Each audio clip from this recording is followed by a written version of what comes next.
सिजावल मां खे ख़बर ॾींदा हलूं। शीतल दास कोहिस्तानी जी रिपोर्ट मुताबिक़ सिंध हाई कोर्ट जे हुकुम ते डिस्ट्रिक्ट बार एसोसिएशन सिजावल ऐं ख़रीदारनि जे हक़नि जे तहफ़ुज़ वारे कंज्यूमर प्रोटेक्शन कोर्ट जे हवाले सां आगाही सेमिनार कोठायो वियो। सेमिनार खे ख़िताब कंदे ख़ासि महिमान डिस्ट्रिक्ट सीशन जज रहमतुल्लाह मोरियो चयो त जेसीं ताईं ख़रीदार पंहिंजे हक़नि खां आगाह न थींदो तेसीं ताईं हू पंहिंजे हक़नि जो तहफ़ुज़ नथो करे सघे। हुन चयो त ख़रीदार जॾहिं बाज़ार मां का बि शइ ख़रीद करे त उन वक़्तु दुकानदार खां बिल ज़रूरु वठे, जंहिंमें ख़रीदारीअ जी तारीख़, उन शइ जी तफ़सील, मिक़दार, क़ीमत ऐं दुकान जो पूरो पतो लिखियलु हुजे।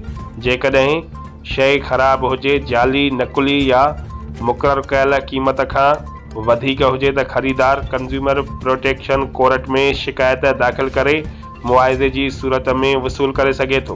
न रुॻो उहो पर विकिरो कंदड़ खे मुअज़्ज़ज़ अदालत तरफ़ां ॾंड ऐं सज़ा पिणु थी सघे थी। अहिड़ी दावा कंदड़ दरख़्वास्त गुज़ार पाण पंहिंजे वकील ज़रिए दरख़्वास्त दाख़िल करे सघे थो। दरख़्वास्त गुज़ार पंहिंजी शिकायत पोस्ट ज़रिए बि मोकिले सघे थो। कंहिं बि दुकानदार या कंपनीअ खे ॾोह साबित थियण ते क़ैद या ॾंड या ॿियूं सज़ाऊं ॾेई सघजनि थियूं।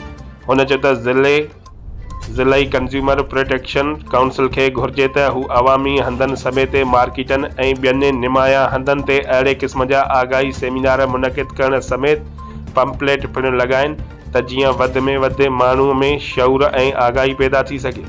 उन मौक़े ते कंज्यूमर प्रोटेक्शन जज ऐं जुडिशल मैजिस्ट्रेट बुड्ढो ख़ान भट्टी सेमिनार खे ख़िताब कंदे चयो त न रुॻो खाधे पीते जूं शयूं पर मार्केट में विकिरो थींदड़ ॿियूं शयूं जहिड़ोकि गैर मयारी भाण, ज़रई दवाऊं, मोबाइल फ़ोन, बैटरियुनि समेत मेडिकल स्टोरनि तां मिलंदड़ गैर मयारी दवाऊं जेकी इंसानी जान लाइ नुक़सानकार आहिनि, उन लाइ पिणु अवाम खे पंहिंजे हक़नि ऐं इंसाफ़ लाइ कंज्यूमर प्रोटेक्शन कोर्ट में रुजू कनि। हुन चयो त ख़रीदार सिर्फ़ु हिक दरख़्वास्त सां गॾु अदालत में पेश थी सघनि था त जीअं मार्केट में महांगे ऐं गैर मयारी शयूं विकिरो कंदड़नि ख़िलाफ़ क़ानूनी कार्रवाई करे सघिजे। सेमिनार में deputy commissioner Sujawal Abdul Wajid Sheikh, focal person price control Rashid Memon, ज़िलई बार एसोसिएशन जे उहिदेदारनि ऐं मेंबरनि ऐं कारोबारी बिरादरीअ शिरकत कई।